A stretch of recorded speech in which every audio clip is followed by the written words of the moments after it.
מזכירות לי בפתיני, את יפה בלב מדבר, נותנת לי את נשמתך עם שניים סוכר.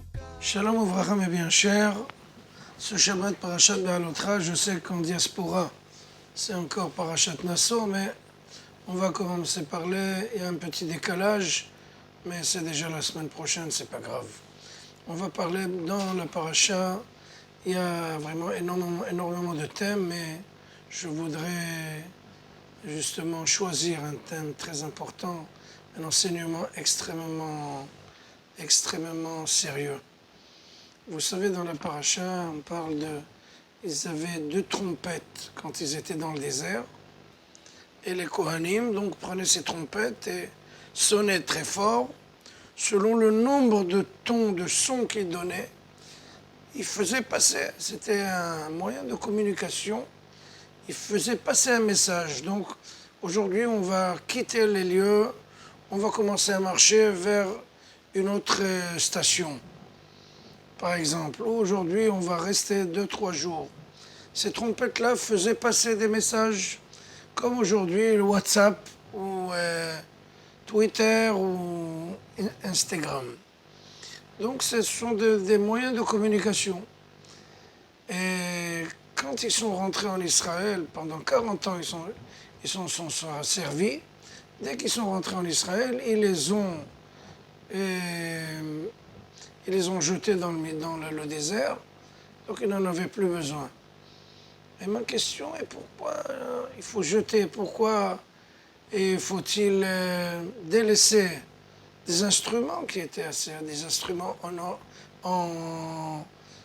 en cuivre, et c'était aussi, il y avait d'autres instruments qui étaient en or, des instruments qui étaient en argent massif. Pourquoi jeter 2 trompettes aussi chères en argent massif dans le désert? C'est très simple, mes bien chers. Les moyens de communication changent à chaque génération. On ne peut pas parler le même langage avec des gens qui ont 60 ans et des gens qui ont 6 ans. Le langage n'est pas le même. La langue n'est pas la même. Les intérêts ne sont pas les mêmes. On ne parle pas des mêmes choses, des mêmes valeurs. Tout a changé. Donc, le message que la Torah veut nous faire passer, monsieur, les moyens de communication changent tout le temps. C'est comme si je rentrais maintenant dans une classe, cours préparatoire en France. Je rentre, bonjour les enfants, où sont vos tablettes? Quand je dis moi tablette, je pense aux petites tables sur lesquelles on écrivait avec de la craie.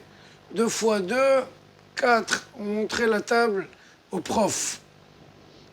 Les gosses, maintenant, ils vont entendre tablette, ils vont sortir leur tablette électronique. Rien à voir avec la craie d'il y a 50 ans. Donc les choses changent. On ne peut pas venir chez un médecin et lui dire « Monsieur, donnez-moi un médicament qui n'existe plus il y a 70 ans. » Les choses ont évolué, ont changé. Donc les buts restent les mêmes, mais les moyens changent.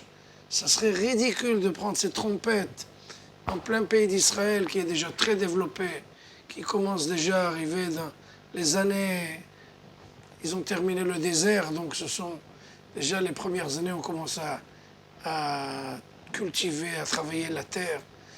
Dans le désert, on faisait presque rien. On avait la manne, on avait l'eau, il fallait rien faire, tout était prêt. Mais dans le désert et en Israël, il faut commencer déjà à relever ses manches. Pour commencer, c'est une autre paire de manches, justement.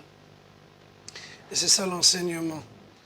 Messieurs, quand vous allez parler à la nouvelle génération, il faut adapter votre style, votre langage, pour être pertinent, justement. Pour ne pas être... bon, vous ne parlez pas notre langue. Vous êtes du Moyen-Âge. Vous êtes du temps de l'âge de Cro-Magnon. C'est très grave. Aujourd'hui, quand je veux rentrer dans une classe de jeunes, eh ben, je fais une recherche. qu'est-ce qui intéresse les jeunes? Où sont-ils déposés? Quelle est leur plateforme de vie pour pouvoir adapter ce que je vais leur dire, pour pouvoir passer ces valeurs qui sont le but avec des moyens de communication qui sont adaptés à cet âge-là, à cette génération-là. Shabbat Shalom, on va voir.